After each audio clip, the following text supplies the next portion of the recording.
Bodybuilding is probably one of the most selfish sports because, again, to be the best in the world, you have to be the most selfish person in the room.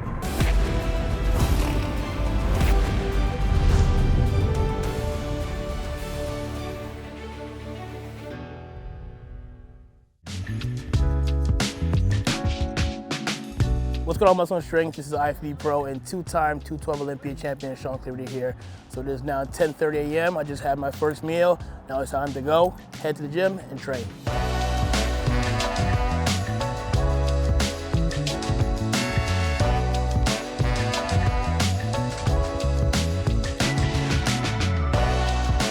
I don't think many people realize or know where I really started at. I was an IMBF/WMBF pro up until 2010, and that's when I decided to come back to the NPC in 2011 and make a run for my pro card. I had a great time in IMBF, WMBF, man. Honestly, I feel like doing that enabled me to learn a lot more about myself, about my body, what things work well for me as far as food and health supplements and things like that. But also it built my foundation. I try to tell a lot of these young competitors today, take your time. Don't rush this process, especially when you're young. I started at 23 years old.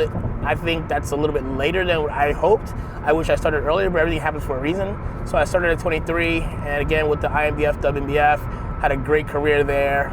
Was very well known. I was in many of the natural magazines. I did some guest appearances for them. But obviously, when you're competing there, as far as the notoriety, I guess you can say, and how well known it isn't the same as NPC IFBB. At that point in time, I had already won the WMBF World Championship. I was one of the top guys, and I was doing very well, and I could have stayed there, right? But I'm always about challenging myself and taking it to the next level. And deep down inside, I knew that eventually I wanted to be Mr. Olympia, and I knew the only way it was going to happen is through the NPC IFBB, and that's when I decided to make the change in 2010, going to the NPC and make a run for my pro card, which I got. And obviously from there the goal was the Olympia, which, so far I've secured 2 Olympia titles. And the giant killer, Shaun. Yes, and he deserved it. Guys, nothing to be ashamed of. My 2024 plans this year, obviously the focal point is the Olympia. Taking notes and talking to the judges from this past Olympia and, where I could have been improved and been better. Obviously, that's the focus right now, making those necessary improvements to hopefully secure a 3rd title. So right now, after the Olympia, I had so much going on. As you guys know, I moved to Texas, built the gym, had my sneaker line coming out, and of course the family. I had a lot going on, so I needed a little bit of a break away from everything. So I took about 8 to 10 weeks off. And I still train, still like a bodybuilder. I just didn't push it like I usually would. It's kind of my body just recovering, and I needed that little bit of downtime, and it enabled me to give more time back to the family, which was important. But now we are fully blown, guns blazing, full start growth season, ready to push this 2024 Olympia. So right now, as far as the food, again, food isn't a big priority. We're trying to keep that weight down, but still getting enough calories to be able to do our job, right? Which is to get in the gym and perform and improve. So diet is always going to be in check for me all year round. But of course, I do have the benefit of being able to have those cheat meals when I want, when I desire. And that's the one thing though too, as you get older, I notice your digestion changes, your palate changes, your desire for junk food, for me at least, has changed dramatically. Whereas in the past, old me would have been 20 to 30 pounds above stage weight at this very moment. Whereas really, honestly, as crazy as it may sound, I'm only about 10, 11 pounds up from Olympia. Some guys and gals are 10 pounds up the day after the Olympia. And here I am, almost 10 weeks or 10, 11 weeks past the Olympia, and I'm still only 10, 12 pounds up from stage. And that was done on purpose, but at the same time, just keeping my diet in check and getting back to the old me, which is still training and still doing the cardio and all that stuff. So some of the biggest challenges I face as a pro bodybuilder, honestly, everything's been great. The only thing that's really changed in my life that's had me really a little bit more focused is now being a dad. this is the first time I ever felt like an adult, and I've ever felt like I had responsibility. That's just me, honestly speaking. I said after she was born, I'm an adult now. I have some real responsibility. So obviously the biggest challenge for us, for her being, pretty much a newborn still, is just our sleep pattern is completely off because she sleeps whenever she wants, and she's a baby. We're trying to spend as much time with her, and I'm still trying to get in, my training and my food, and I travel a ton throughout the off season. So balance, balance is a little bit of a challenge right now. But obviously, as I don't regret it or by any means. I'm very grateful for the opportunities that I have to, one, be a dad, and be a professional bodybuilder and make this my profession. So, I am grateful for that. But again, it's just balance at this point in time, just be able to balance family, balance training, and balance my responsibilities as an athlete to the companies I represent. Honestly, when I got into bodybuilding, when I first started, I was a college student, had a full-time job. It wasn't until about 2017 that I was able to, I guess you can say, make it a full-time thing. So from 2005 up until, say, 2014, 15, still had a full-time job. Even though I was a pro, I still had a full-time job, and I had responsibilities because I had real bills to pay. But again, this takes time, and I tell these young guys and gals today, like, I want to be rich, I want to be famous, I want to be a full-time bodybuilder. Like, listen, that's great and all, but us for real, not many can do that. Not many can say they're professional and that's all they do is, honestly, we make our money more so from appearances and the sponsors and things like that, and then of course the stage. But no, my family is, obviously very supportive of me being a bodybuilder in general. And obviously in the beginning they didn't really understand it much. So they had to learn from going to my shows and kind of seeing what I eat, why I eat, and me having to explain that to them. And of course, they're fully on board and, support me 100%.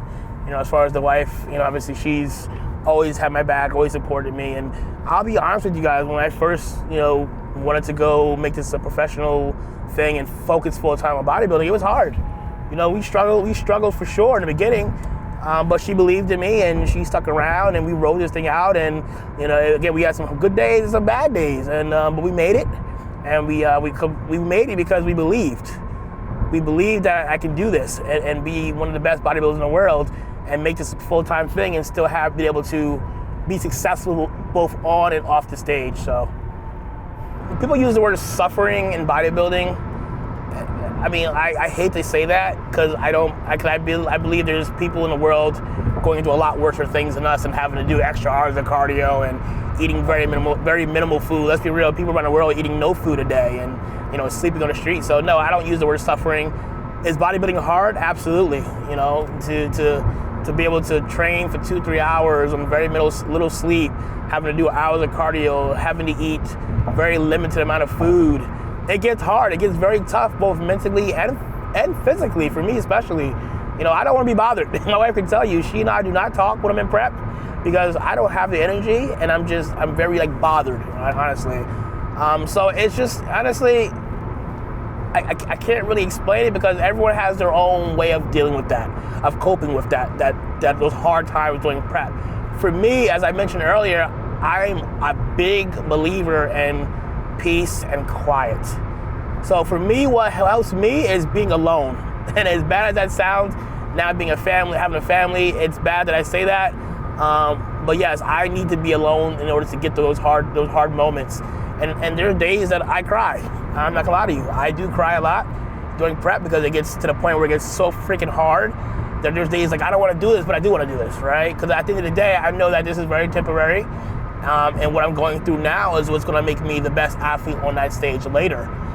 So when it comes to, again, to not talking to my wife for a couple of months, again, she's been there for damn near 10 years in my career, so she understands, she gets it.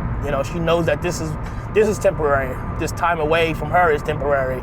But she also understands the big payoff and knowing that I'm doing this for a bigger reason. But those 20 weeks that I need to be my best, that's my time. That's me. Bodybuilding is very selfish. I put it out there right now. Bodybuilding is probably one of the most selfish sports because, again, it's just you up there having to deal with that, and you're going through mood swings, and you're cutting friends off, cutting family off, and you're just so focused on you being your absolute best. And honestly, you have to be. To be the best in the world, you have to be the most selfish person in the room at the end of the day. And if you have loved ones around you that love you enough and support your goals and your dreams just as much as you, they'll understand that. They'll understand that you're doing this for a bigger reason, and that this is temporary. What advice would I give to someone that's looking to be kind of in my position and to be, the best bodybuilder in the world? I think what's got me to where I'm at is belief. I believed in 2007, I said it many times, I've been on record saying this, I believed that I'd be Mr. Olympia one day. And at that time, I was about 120 pounds soaking wet, frail, no muscle whatsoever. Everyone laughed at me, everyone made fun of me, everyone thought I was crazy, and people was like, well, you're delusional, you're never gonna be Mr. Olympia, you're too small. But what they're seeing is the me now. I knew that with my work ethic, with my consistency, with my discipline, but more so my belief that I'd be able to get to that. I believe that's all that mattered to me. Is that because I believed that I could be Mr. Olympia, and because I believed in that, I made it happen. So if you don't believe you could be the best bodybuilder in the world, if you don't believe you could be, a professional athlete, if you don't believe that one day you could be Mr. or Mrs. Olympia, guess what? It's not gonna fucking happen because you don't believe it. So you can put all the work in as much as you want and be a discipline and all that shit. Great, yes. But if you don't believe you could be there, it's never gonna happen. So any weird interactions as a bodybuilder, honestly, people think that bodybuilders like myself get into this to get the girls, right? Wrong. I get more messages from guys than girls every day. So like my wife, she probably didn't believe in the beginning. She's like, oh, all these girls are probably DMing you, sending you messages. And I had to show her, like, look, there it is. Look how many friend requests from guys I've gotten, or how many crazy messages I've gotten all from guys. And she's like, holy shit, yeah. So yeah, that's probably what it is. I mean, but they're not, I'm not gonna call these people weird. They're just very much fans. And I mean, I'll be real too, some of them are kind of creeps. But that's just the world we live in, right? But no, it's just, a lot of them are for just bodybuilding fans or people that want to one day be in your position. And so yeah, no, if you're looking to get to girls, man, good luck. It's not gonna happen. All right, so that is a wrap, guys. We just touched down to the gym. It is time to get this arm workout in. So thank you guys for following along. Make sure you follow along, subscribe, and like, and muscle and strength. Let's keep moving.